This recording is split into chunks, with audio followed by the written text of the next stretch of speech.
অর্থনীতির ক্লাসে সবাইকে আবারও স্বাগতম। আজকে আমরা চাহিদা সমীকরণ ও যোগান সমীকরণ থেকে একটি সৃজনশীল প্রশ্ন নিয়ে আলোচনা করব ইনশাআল্লাহ। Most important class. সবাই শুরু থেকে শেষ পর্যন্ত লেকচারটি মনোযোগ সহকারে দেখবে এবং অবশ্যই নোট করবে। তোমরা দেখতে পাচ্ছ একটি সৃজনশীল প্রশ্ন, চাহিদার সমীকরণ d = 50 - 5p, যোগান সমীকরণ s = 10 + 5p। তোমরা জানো অবশ্যই চাহিদার সংকেত d ডিমান্ড, যোগানের সংকেত s সাপ্লাই। চাহিদা সমীকরণের মাঝখানে মাইনাস থাকবে, কারণ চাহিদার সাথে দামের সম্পর্ক বিপরীতমুখী। দাম বাড়লে চাহিদা কমে, দাম কমলে চাহিদা বাড়ে। এই জন্য চাহিদা সমীকরণের মাঝখানে মাইনাস থাকবে, কারণ দাম ও চাহিদার মধ্যে একটা বিপরীতমুখী সম্পর্ক বিদ্যমান। আর যোগান সমীকরণের মাঝখানে কি থাকবে? প্লাস থাকবে, কারণ দাম ও যোগানের মধ্যে সমমুখী সম্পর্ক বিদ্যমান। দাম বাড়লে যোগান বাড়ে, দাম কমলে যোগান কমে। দাম ও যোগানের মধ্যে সমমুখী সম্পর্ক বিদ্যমান বিদায় মাঝখানে যোগান সমীকরণের মাঝখানে কী থাকবে? সবসময় প্লাস থাকবে। সো যাই হোক, তোমরা আশা করি চাহিদা সমীকরণ এবং যোগান সমীকরণের ব্যাপারে অবগত রয়েছ। এবং আমরা যাব সরাসরি সৃজনশীল প্রশ্নের উত্তরে। প্রথমে তোমরা তো অবশ্যই, আমি পূর্বের ক্লাসে আলোচনা করেছি জ্ঞান অনুধাবন সম্পর্কে, পূর্বের কয়েকটি ক্লাসে অধ্যায় থেকে আলোচনা হয়েছে। তোমরা অবশ্যই লেকচারগুলো মনোযোগ সহকারে দেখে নিবে। চাহিদা কি? জ্ঞানমূলক প্রশ্নের উত্তরটা যেন পরিষ্কার হয়। চাহিদা কি? কোনো নির্দিষ্ট সময়ে নির্দিষ্ট দামে একজন ক্রেতা যে পরিমাণ দ্রব্য ক্রয় করতে প্রস্তুত থাকে তাকে কি বলে? চাহিদা বলে।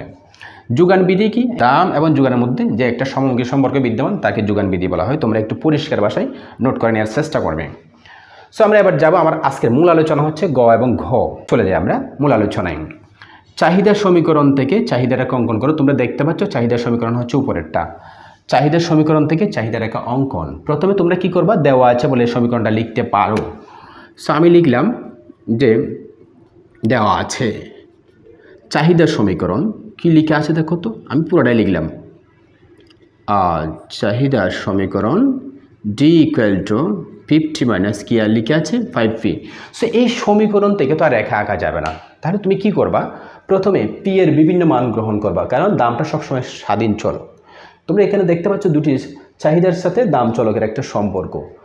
দামটা সবসময় স্বাধীন চলক, ইচ্ছে মতো তুমি দাম নিতে পারো। তুমি যে কোনো একটা পণ্য বিক্রি করতে চাচ্ছ, আমরা পেয়ারা, তুমি নিজেই দাম বসাবে। সো প্রথমে যে কোনো একটা দাম নিবে, তারপর সেটা পরপর কমপক্ষে 3 বার বাড়াবে। অন্তত 3 বার দামটাকে পরিবর্তন করবা, চাহিদাও পেয়ে যাবে সাথে সাথে। কাজে দাম পরিবর্তন করে চাহিদার যে মান পাবা তা দিয়ে একটা সূচি করবা, চাহিদার সূচি, সেখান থেকে রেখাটা অঙ্কন করে দিবে। বাস, একদম সহজ বিষয়। সো যাই হোক, তোমরা কি করবো? প্রথমে তাহলে পি এর বিভিন্ন মান গ্রহণ করবা।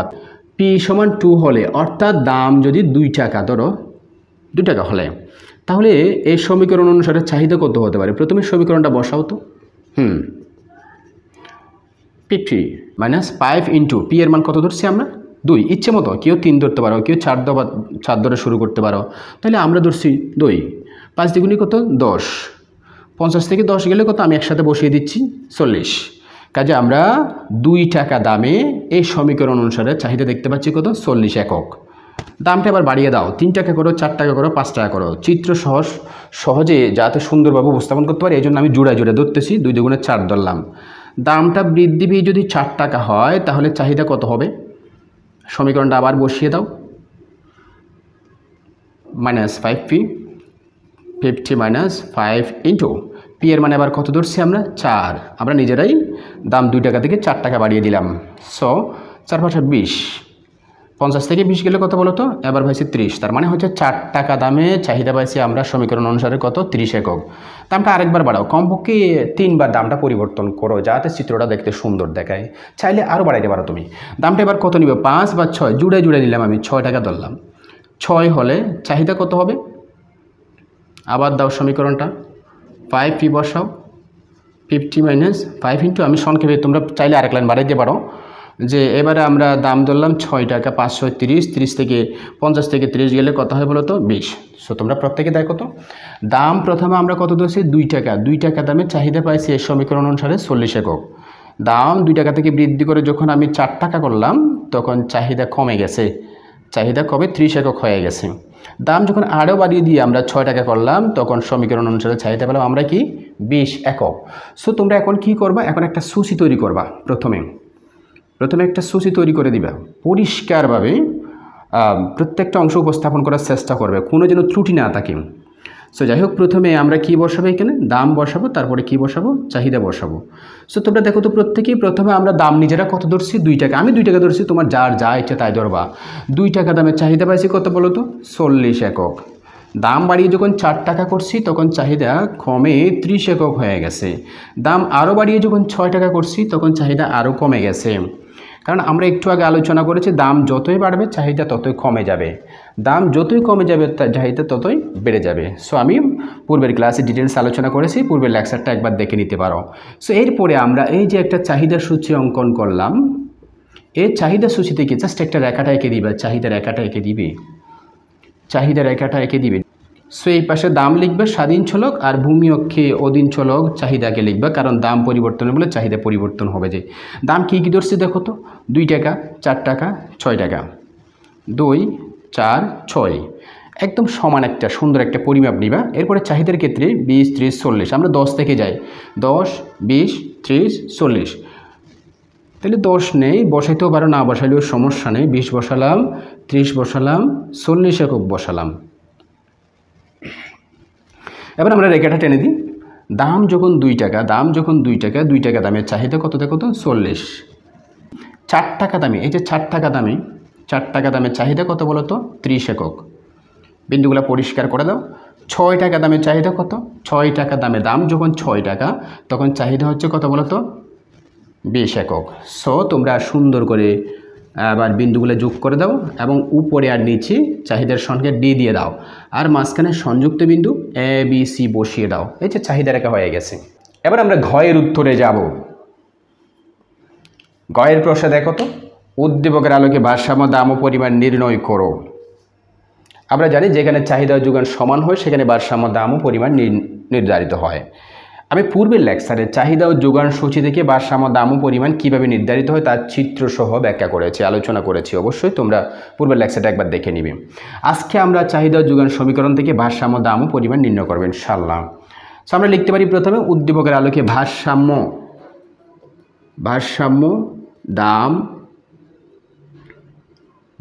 দাম ও পরিমাণ নির্ণয় করা হলো। প্রথমে আমরা উদ্দীপক অনুযায়ী বলে সমীকরণ দুইটা বসিয়ে দিব, বা দেওয়া আছে বলে বা উদ্দীপক অনুযায়ী বলে আমরা যে যার মতো করে সুন্দর গুছিয়ে উদ্দীপক অনুযায়ী বলে দুটো সমীকরণ বসিয়ে দিব। চাহিদার সমীকরণ ডি ইকুয়াল টু 50 - 5p, যোগান সমীকরণ S equal to 10 + 5p। So আমরা জানি যে এখানে চাহিদা যোগান সমান হয়, বাজারে সেখানে ভারসাম্য অর্জিত হয়। আমরা এভাবে লিখতে পারি, জানি ভারসাম্য অবস্থায় অথবা বাজার ভারসাম্য